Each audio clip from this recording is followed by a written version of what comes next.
Seguimos hablando de Kafka.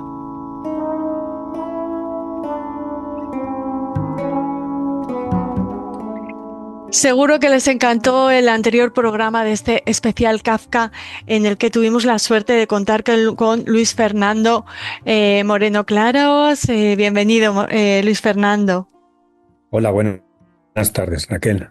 Bueno, en este programa anterior nos comentabas, Luis Fernando, que si bien La Metamorfosis o La Transformación era quizá el libro más conocido de Franz Kafka, el más importante era El Proceso. Eh, ¿Por qué consideras que es el más importante? ¿Por qué se considera, no solo tú, sino por la crítica especializada, los expertos? ¿Por qué se habla de, del Proceso como el libro con mayúsculas de Kafka?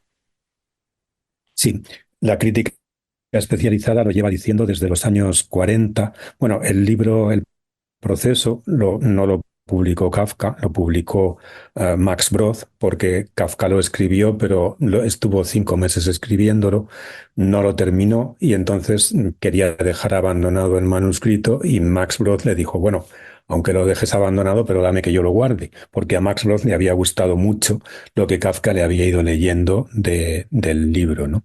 Y entonces Max Brod lo publica en 1925, que precisamente el año que viene, el 2025, se van a celebrar los 100 años de la aparición de este libro.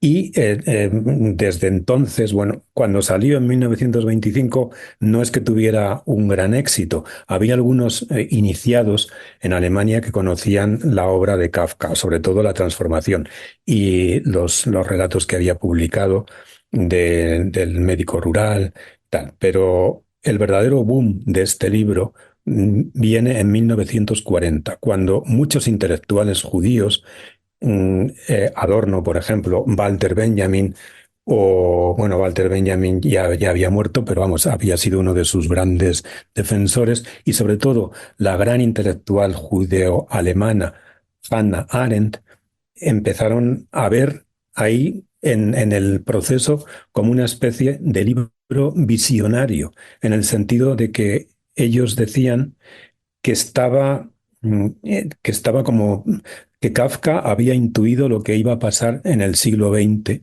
porque donde los totalitarismos son los que van a llevar la batuta en los gobiernos, ¿no? Y entonces, sobre todo, Hannah Arendt, ante el nazismo que ella había vivido y luego el totalitarismo soviético también, pues dicen que Kafka había sido como una especie de visionario. De todo el mundo sabe que el proceso cuenta la historia de Joseph K., que es un hombre que no ha hecho absolutamente nada, es un hombre, un ciudadano normal que trabaja en un banco y entonces una mañana pues se despierta y hay unos individuos que han entrado en su habitación y le dicen que está detenido.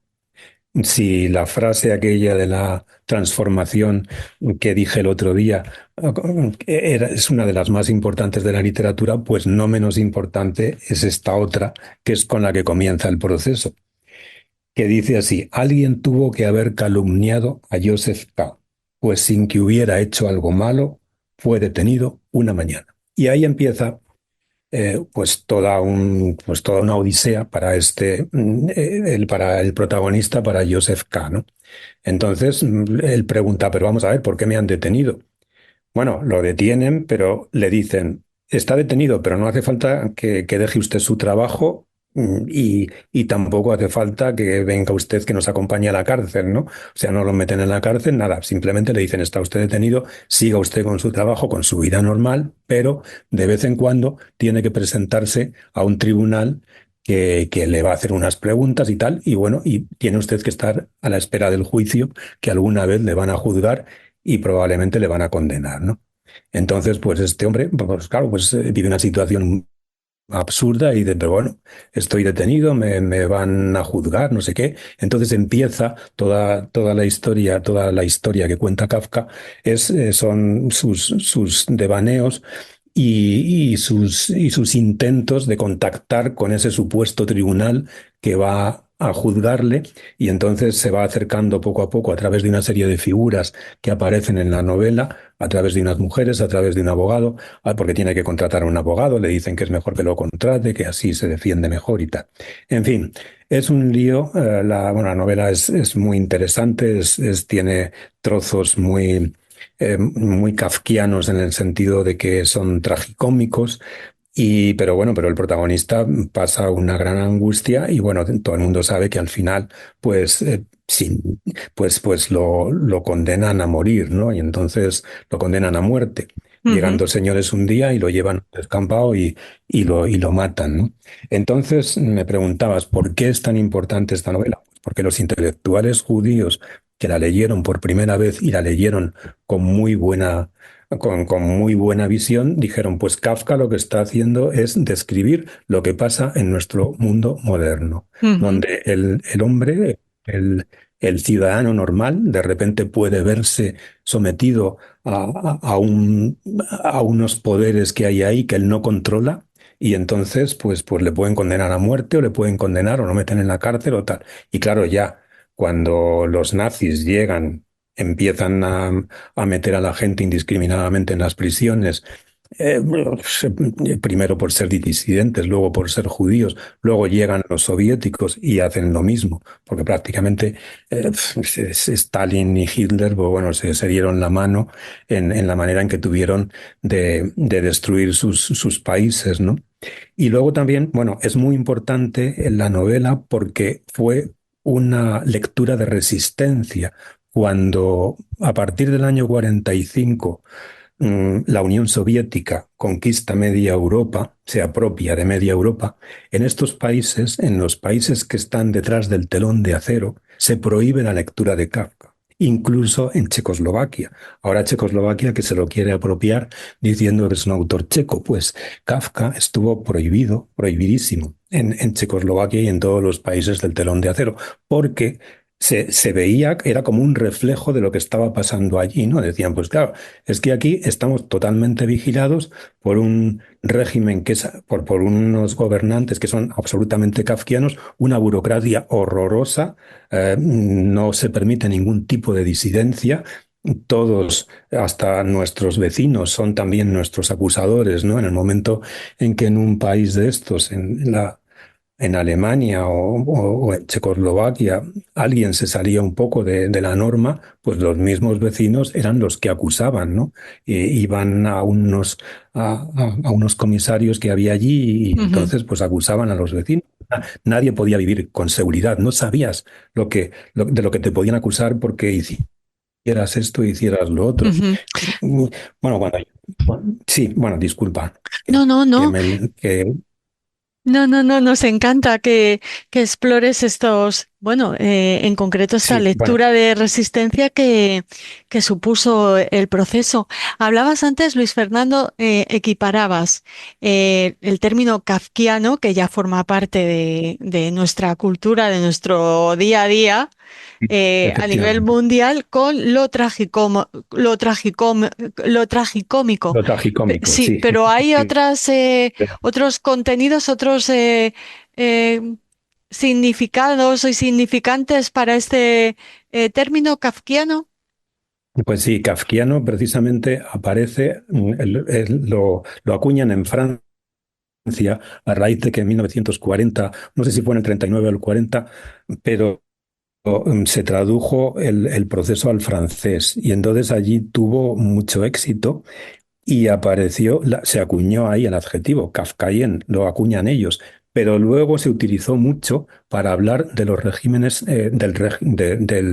de los regímenes totalitarios soviéticos, ¿no? O sea, fue a raíz de lo que te he dicho antes, de los intelectuales Ujú. judíos y también los franceses en los años 50 o por ahí, cuando el telón de acero tenía sus garras puestas sobre media Europa, cuando empezaron a decir, esto es kafkiano, es una situación impredecible, no sabes por dónde va a salir, es absurda, es angustiosa también, porque claro, y se aplica sobre todo a lo que nos pasa cuando vamos a hacer trámite burocrático y de repente pues nos ponen 20.000 pegas, ¿no? Ahora usted necesita esto, necesita luego Sí, lo o otro. ante una En fin, tragedia es también, ¿no? Por ejemplo, ahora con lo de Valencia, bueno, un paisaje kafkiano y con lo de la lana. Sí, solo cuando hay bueno, confusión, ¿no? Se sí, hay aplica, no mucha sé si confusión. de Bueno, manera esto ya. correcta, pero ujú. Pues bueno, yo al paisaje no lo aplicaría, ¿no? Más bien Ujú. diría, es un paisaje A desolado, algo así. una Pero bueno, situación, sí. Mm. sí, una Eh, situación kafkiana es, por ejemplo, pues lo que ha pasado precisamente con el gobierno central sí. y el gobierno autonómico, que se echan las culpas unos a otros, pues Ujú. sí, ahí sí que hay una situación kafkiana en el sentido que tú dices, en el sentido de que hay un caos, ¿no? De que no se sabe muy bien. Y bueno, pues claro, es trágica en este sentido. Ujú. Cómica, desde luego que no es en absoluto, Ya. es muy trágica. Ujú. Pero bueno, el adjetivo se utiliza más bien así para o empezó utilizándose para situaciones burocráticas, ¿no? Sí. Porque Kafka lo que hace en la novela pues es también denunciar una situación en la que la burocracia y absorbe por completamente al individuo, ¿no? El individuo está en manos de potencias que él desconoce, como son los tribunales, como son los abogados, como son, bueno, la novela ya he dicho que está llena de personajes que entonces hacen como de enlace. Hay también un pintor que pinta jueces y entonces le dicen, vaya usted a ver a este pintor, al pintor Titorelli, porque él, como conoce a todos los jueces y pinta a los jueces, puede ayudarle a usted en su proceso. Entonces el protagonista pues va a ver al pintor Titorelli y le pregunta, bueno, ¿y cómo? Y vamos a ver, ¿y qué conoce usted a los jueces? ¿Puede ayudarme? Entonces este hombre le despliega todo un sistema que hay ahí para cómo llegar a los jueces, que es kafkiano en ese sentido, ¿no? En el Ujú. sentido de que es absurdo todo lo que le cuentan. Y yo diría que el término se utiliza más bueno, en el sentido ese de que es absurdo, de que es absurdo lo que pasa, no es kafkiano, es una. Pero bueno, como tú muy bien dices, el adjetivo pues ya se aplica a unas situaciones que nos desbordan. Por ejemplo, el adjetivo dantesco. Yo sí que utilizaría ahí para el paisaje de la Dana Ujú. más bien dantesco, más dantesco piano, ¿no? Pero bueno, Sale es lo. ujú, sale tu vena de traductor, claro, de filólogo. Luis Fernando, ¿es fácil traducir a Sí, Kafka? bueno, Tiene, no, no es fácil. no es No, fácil, no ¿no? es fácil. No es fácil, no. Y la traducción que yo he hecho es una traducción. Mañana me van a entrevistar de un periódico de México Ujú. preguntándome que por qué, viendo tantas traducciones de Kafka, se me ha ocurrido a mí hacer una. Sí. Bueno, pues es muy fácil porque precisamente lo que tú has dicho es difícil traducirlo. Entonces, cuando uno hace una traducción nueva, lo que quiere es intentar, si no superar a las que ya hay, algunas son superables, otras son muy buenas, pero por lo menos clarificar un poco, ¿no? Hay algunas traducciones que pasan por ser buenas, pero luego, si tú las vas leyendo con el original al lado, pues ves que hay alguna cosa en la que no estás de acuerdo, ¿no?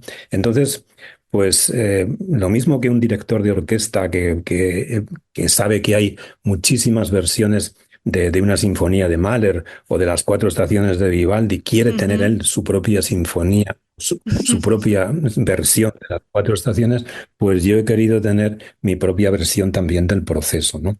Y aparte de que, bueno, como tengo la suerte de contar con la ayuda de Rainer Stag, que es muy amigo mío, pues Rainer Stag es, ha hecho este año una versión del proceso, em, ha, ha hecho una versión distinta de las que había, porque él ha descubierto que, por ejemplo, había un fragmento inédito que nunca se había traducido a ningún idioma, Wow. porque Max Brod, que fue el primer albacea de Kafka, desechó ese fragmento. O sea, la novela Ujú. es totalmente fragmentaria. Kafka escribió el primer capítulo y el último los escribió de un tirón, como en un mes o cosa así, ¿no? Entonces, él sabía cómo iba a empezar la novela y sabía cómo iba a terminar, con la muerte del protagonista. Pero en el medio escribió varios capítulos más y muchos de ellos quedaron como fragmentos.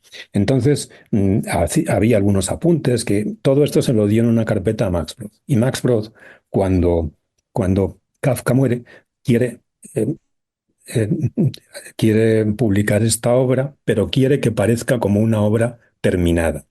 Entonces, quitó algunas cosas y luego algunas frases que, por ejemplo, Kafka había dejado sin terminar, pues él las terminó, o también algún despiste de Kafka, por ejemplo, alguna repetición que Kafka había puesto, pues también él la subsanó, ¿no? O dice, por ejemplo, he quedado a las 11 en la catedral. Pero Kafka se equivoca y en el manuscrito luego pone, dieron las 11 y como, no, bueno, Claro, el caso es que era un él se texto equivoca con... que Kafka Sí, no había terminado de no pulir, había ¿no? terminado. Entonces, Claro, claro, él dice, por ejemplo, pues hemos quedado a las 11 y luego dice que habían quedado a las 10 en otro párrafo, entonces que se sí. equivoca, ¿no? Bueno, pues Ujú. esto, por ejemplo, yo lo he respetado en mi traducción. Y Rainer Stagg también dijo, pues hay que respetar el manuscrito original de Kafka. Ajá. Stagg ha tenido delante el original de Kafka, que bueno, ya se hizo también en tiempos, pero digamos que Stagg ha rizado el rizo. O sea, él ha colocado algún capítulo que Broz colocó en un sitio, pues él lo coloca en otro. El fragmento que Broz desechó, pues él lo ha incluido. Yo, por mi parte, he incluido también un pequeño relato de Kafka que aparece en uno de sus libros en, en El médico rural, que es un relatito que se titula Un sueño, y entonces en ese relato Kafka habla de Joseph K. Dice que Joseph K. Wow. soñó que entraba en una tumba, que estaban abriendo una tumba y que era la Ujú. suya. Entonces yo he cogido ese texto y lo he puesto también en mi traducción. Porque hay muchos especialistas que dicen que es muy probable que ese texto formase parte del proceso. Y Fíjate. Rainer pues me ha dicho pues, que sí. Rainer se lamentó de no haberlo metido él, o sea que Ujú. le dije, pues yo he metido esto. Ah, pues mira, pues tenía que haberlo hecho yo también. O Ujú. sea que, bueno, entonces lo que Sí. te digo, y sí, es difícil traducir lo que era tu pregunta, que me voy por las ramas. No, no, no, Tiene pero un te vas lenguaje, maravillosamente. Dime. bueno, bueno, muchas gracias. No, porque mira, o sea, el lenguaje de Kafka es muy sencillo, es un Ujú. lenguaje sencillo y es un lenguaje muy influido por el derecho, porque él era abogado, bueno, estudió leyes y entonces trabajaba en, en una aseguradora Sí. con... Bueno, pero el caso es que este hombre pues es un lenguaje muy pulcro, muy sencillo, pero de tan pulcro y de sencillo que es, a veces cuesta trabajo hacerlo así, ¿no? De esa manera tan seca que él lo hace. Y hay muchos traductores que lo que hacen es como adornar un poco ese lenguaje de Kafka, ¿no? Pues meter algún adverbio o alguna cosa así, o no sé. Pero bueno, yo he tratado de ser lo más escueto posible y sin que suene demasiado mal en castellano, pues he tratado de adaptarlo lo mejor posible al lenguaje de Kafka, que ya te digo, es un lenguaje muy claro, Ujú. muy, muy sencillo y bueno, y tampoco hay que tratar de hermosearlo porque estoy traduciendo una novela que no está pulida. Kafka no la pulió, no la revisó, porque Kafka no quería publicarla. O sea, Kafka lo escribe en 1914, cuando ha roto con Feliz. Entonces, bueno, ahí hay una historia biográfica por medio, porque Feliz, él llevaba, bueno, hablé el otro día de la Sí. transformación, ¿no? Cuando Kafka está en la cama y se imagina que es un bicho que está triste porque Feliz no le escribe. Bueno, pues eso fue en 1912. En 1914 ya Feliz quería que se casaran. Llevaban ya mucho tiempo de relación y entonces Kafka pues no quiere casarse, tenía mucho miedo al matrimonio porque él quería vivir solamente para escribir, ¿no? Entonces le decía que si se casaba, llevar una vida burguesa, que eso no pegaba con él. Él quería ser escritor y tal. Y entonces, pues Feliz rompe con él el compromiso. Bueno, habían, habían quedado en Berlín y habían hecho una ceremonia entre las familias de Feliz y de Kafka, y entonces habían sellado un compromiso matrimonial. Claro, Feliz le había pedido que se comprometiera a casarse con ella. Pero luego resulta que, pues Kafka, pues Feliz rompe el compromiso porque se entera por otra amiga que Kafka no quería casarse, porque Kafka le había contado a una amiga de Feliz que él era un hombre que no se casaba, que no sé qué, y le dice que el día del compromiso ese familiar que habían tenido en Berlín con la familia de Kafka y con la familia de Félix, que se había sentido atado como un criminal. Dice, me sentí atado como un criminal, Ujú. como alguien al que le habían puesto un gendarme al lado y lo llevaban arrastrando a algo que él no quería, ¿no? Entonces le cuenta a la amiga de Félix, que se llamaba Grete Bloch, con la que también entabla una correspondencia, que se siente muy mal, que no se quiere casar y tal. Y esta amiga se lo dice a Félix. Entonces Félix le dice, vente a Berlín, que te vamos a ver cómo te defiendes delante de mí y delante de mi amiga, y te vamos a acusar de haber querido romper esto, de ser pues un mentiroso, porque por una parte dices que te quieres casar y por otra parte luego dices que no, ¿no? Entonces Kafka va a Berlín y se somete como a una especie de tribunal Ujú. en un hotel en el que él se alojaba en el Ascanischer Hof. Y entonces de ahí, bueno, Feliz le dice que rompe con él el compromiso, que lo deja.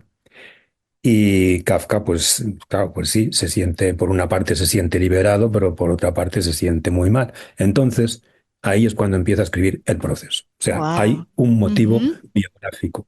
Muy Hay bien. un motivo biográfico esencial para escribir el proceso. Y Pero todo, claro, y los dos conectados con Feliz. Así que podemos decir que sus sí. dos obras más importantes o más conocidas son en ese periodo de su vida. Sí, son en ese periodo Ujú. de su vida, también con La Condena, Claro. que escribe también nada más cuando era feliz. Pues él se sintió como muy, no sé, muy inspirado cuando conoce a Feliz, ¿no? Entonces, Ujú. en una noche escribió lo que él calificó su relato más querido, que es un relato que se titula La Condena. La Condena, que es un hijo que va a ver a su padre y el padre le dice que le ha traicionado, que no sé qué, Oh, en fin, bueno, es una historia por ya. ahí un poco enrevesada, y al final el padre le dice, te condeno a que mueras ahogado, y el hijo va y se tira a, Oh, a un río, ¿no? es verdad, no lo Bueno, recordaba. pues eso lo Sí, escribe, oh, sí, eso lo que escribe cuando tan conoce a conectada Félix. con su vida, ¿no? Como Claro, sí, sí, todo el sí. rato. Ujú. Lo que pasa es que, claro, aquí en el proceso lo que surge de una inspiración autobiográfica, luego se convierte en algo mucho más grande. Es la Ujú. magia de la literatura que convierte esa experiencia personal e individual en algo que se extrapola a una vivencia absolutamente universal, ¿no? Y que es la del hombre que se ve sometido por esas fuerzas que él no controla. Y luego, bueno, claro, el editor de la editorial ARPA, que es donde yo he publicado la traducción esta, me dijo, bueno, pero tienes que poner algo en el prólogo que se relacione con la actualidad. Es Kafka actual. Y Es claro, una yo, pregunta yo retórica, pienso ¿no? que sí. Sí, Es es, casi es una pregunta totalmente actual, por retórica, ¿no? supuesto. Ujú. Pues sí, es muy retórica porque es un clásico, o sea, los clásicos siempre son actuales. Sí. Kafka ya es un clásico moderno. Pero bueno, pero yo le contesté al editor, pues fíjate, estamos vigilados hoy día absolutamente en Ujú. las redes, en todo lo que hacemos. Buscamos una palabra en internet y ya saben lo que has buscado por ahí, Totalmente. estos Googles. Ujú. Y claro, entonces, bueno, pues claro, Sí, es muy actual. total. Lo que describe es Ujú. la, no sé, esa angustia de que no sabes qué hacer porque te pueden estar vigilando por todas partes, ¿no? O Ujú. sea, no Ay, sabes por dónde moverte. ujú. Bueno, En fin, no sé. es inabarcable. Seguiremos hablando de Sí, de verdad Kafka. que Te agradecemos mucho que nos permitas aprender contigo en estos programas y en algún otro que les el agradecimiento prometemos. Sí. es Y mío. bueno, Luis Fernando, No, un que el placer, agradecimiento es un mío. honor Me tenerte encanta aquí. estar aquí con vosotros. Además, para Radio Sefaraz, con lo que, Mm. en fin, que esto Y también significa mucho para mí, porque felicitamos a... Sí, dime, perdón. no, que los autores judíos pues Mm. son mi especialidad, ¿no? Entonces, Kafka, Stefan Zweig, en fin, que bueno, Ya. Hannah Arendt, la que he nombrado antes, Ujú. también Sí. le tengo mucho cariño. Bueno.